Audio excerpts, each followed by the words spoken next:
Tokyo 2025. Two crazy last laps.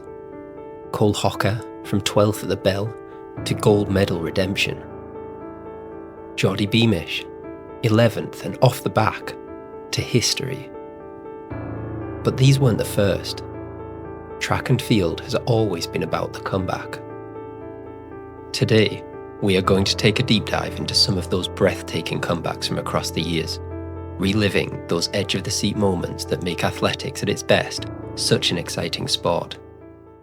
With so many options to choose from, I'll be focusing on those that happened at the very top level.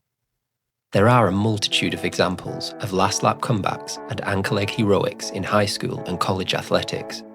But today, it's all about the competitions that meant the most, where international stars shock the world on the global stage.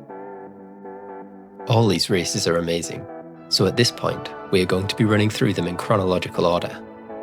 Make sure you watch to the end to catch which athletes from the last couple of years make the list. Now sit back and enjoy 4 of the greatest comebacks ever. First up, we have one of the most unbelievable races of all time, featuring not just one unreal comeback, but 2. The 1990 Commonwealth Games in Auckland, New Zealand, featured an all-star 5,000 metre field.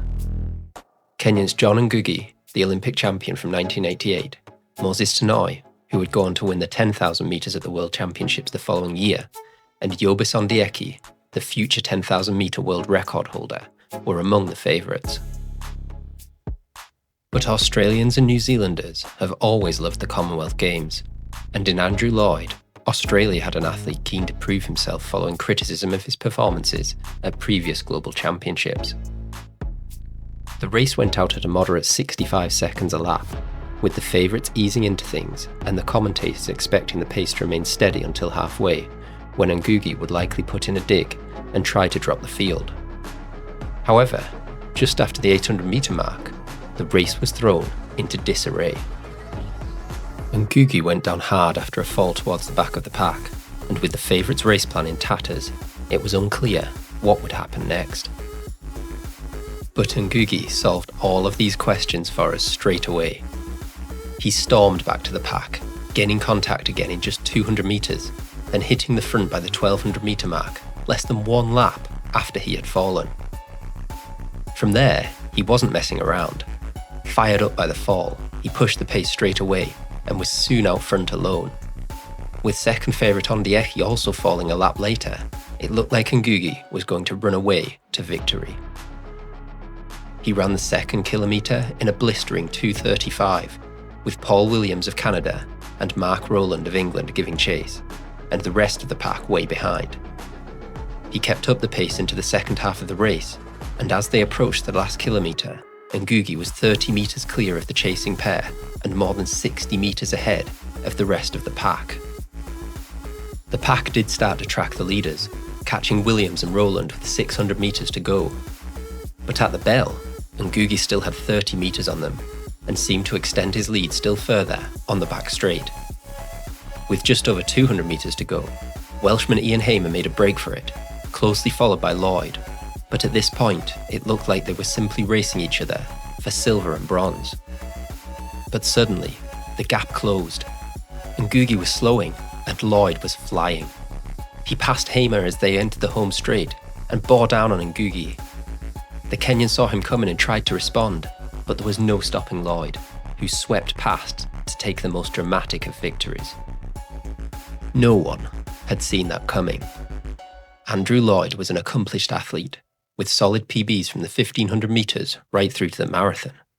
But nothing he had done previously suggested he would be capable of such heroics, and he would never feature at the business end of a global final again, making that perfect moment, frozen in time, all the more special.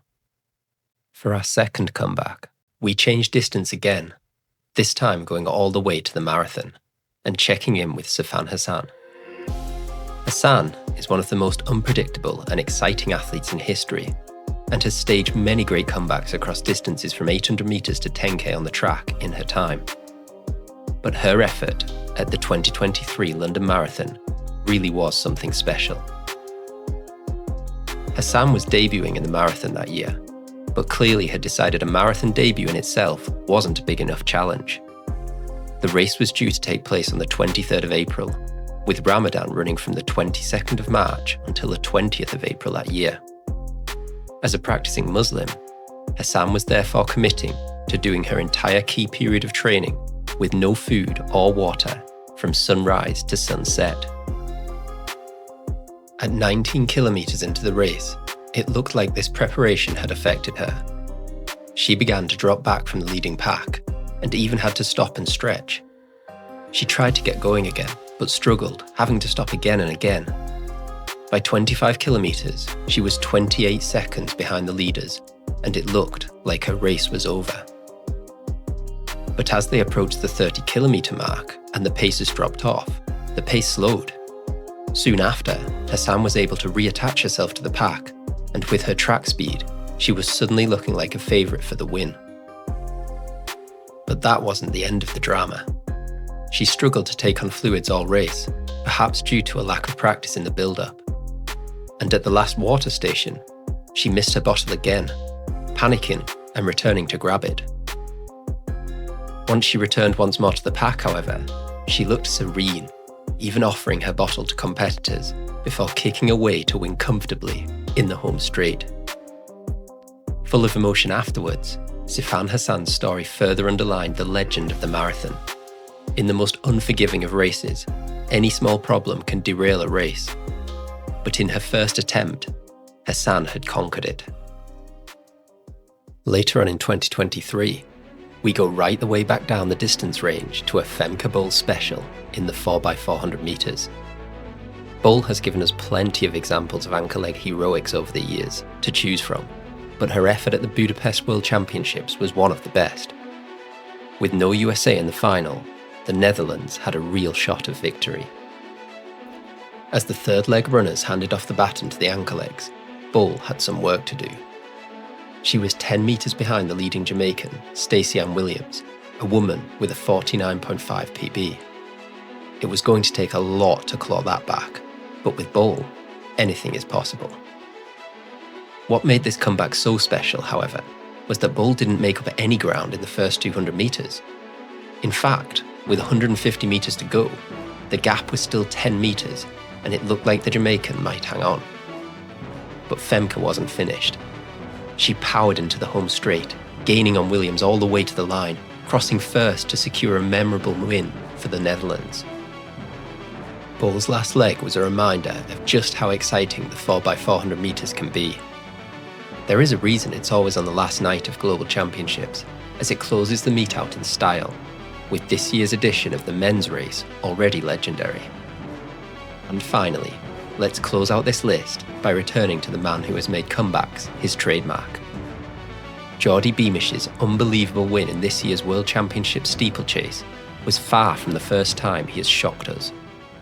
He has made a career out of coming from behind, with one of his most impressive efforts coming at the 2024 World Indoor Championships in Glasgow. In that race, Beamish was far from the favourite. He was competing in the 1500 metres rather than the steeplechase, and the field was stacked. Cole Hocker, Hobbs Kessler, Nave Nordas, Isaac Nader and Samuel Tefera were lined up against him, men who have won world and Olympic titles in the event. And with a lap to go, it looked very much like Beamish didn't belong in that company. He was in 8th place at the bell, a ridiculous amount of time to make up on a 200 metres indoor track, where passing people is harder due to the tighter turns. The TV cameras seem to agree, focusing on the front 5, and Beamish only even makes it into the picture with 120 metres to go, still in 6th place. They swing around the final bend, and with 50 metres to go, he is still in 5th, with Hocker, Nader and Kessler spread across the track in front of him. But Beamish was charging. He swings wide into the outside lanes and comes steaming past, elated at taking his first World Championships win.